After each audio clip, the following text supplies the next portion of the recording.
来的长尾国际观察。我们经常讲说这个特朗普总统是商人出身，对经商上人家是很有一套的。只不过过去4年干总统嘛，人家操心于国家政务，没有什么机会呢，在这个商业领域小试牛刀，确实有点屈才了。可是大家可能不知道啊，特朗普真的已经把他这个商业天才运用于政治上了，而且还取得了很不错的效果嘞。这是怎么一回事呢？最近很多特朗普的选民们，尤其是给他捐过款的选民们，发现了一个奇怪的事儿，什么呢？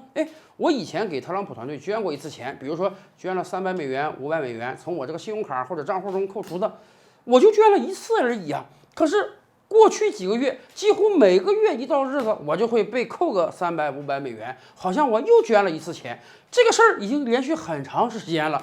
有的那样手头不太宽裕的美国人，甚至账户钱儿都被扣光了。这是怎么一回事呢？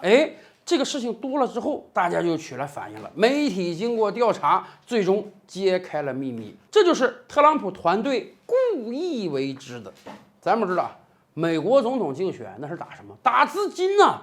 你没有钱，你就没有办法打广告；你没有钱，你就没有办法组织各种各样的竞选活动，你的曝光率就低，你的选票就拉不上来。所以，几乎每位候选人都非常重视自己的捐款。经常性的人，特朗普会搞一个酒会，我过来演讲。你如果想亲耳聆听总统的演讲，好了，你来买位置吧。前排的1000美元一个位子，后排的500美元一个位子，边上站着100美元一个位子，就这样才能积少成多，收到大量的捐款。可是特朗普这边说实话，捐款确实一直远远落后于民主党。在过往的2次选举中特朗普团队获得的这个捐款量确实低于希拉里，低于拜登。那么怎么办？得想招啊！媒体记者经过调查发现，人家这个招还真是绝呀！特朗普团队经常给自己的选民发些电子邮件，上面写我们总统现在需要支持啊，总统这个选举成果被人偷走了，我们得弄点钱儿找律师打官司，怎么办呢？你要能行的话，你看能不能给总统捐个25美元、50美元、100美元，还是200美元？自动在这个邮件中就显示，你点了之后点付款，钱儿从你账户中扣走，这很正常啊。可是人家在下面用非常非常小的字儿写了一行连续捐款，什么意思？就像咱们买这个视频网站会员的连续包月一样。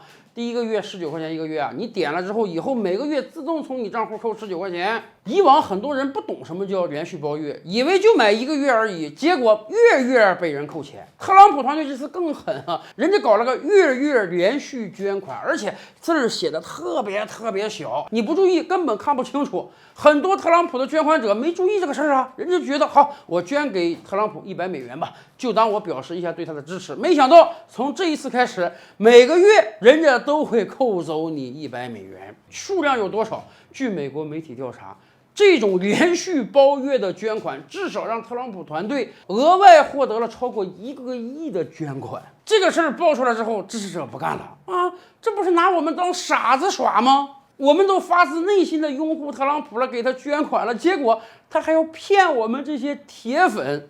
当然，事情败露之后，特朗普团队马上说这是一个技术故障，我们已经明示你这是连续捐款了，只不过字儿打的小了一点而已嘛，你没看清，你怪谁啊？当然，既然你不愿意连续捐款，好吧，我们退钱。到目前为止，特朗普团队退出去的捐款就已经超过6000万美元了。说实话，这点小聪明确实帮特朗普在短时间内搞到了大量的捐款，可你伤的是选民的心呐，而且这个钱你吃进去不还得吐出来吗？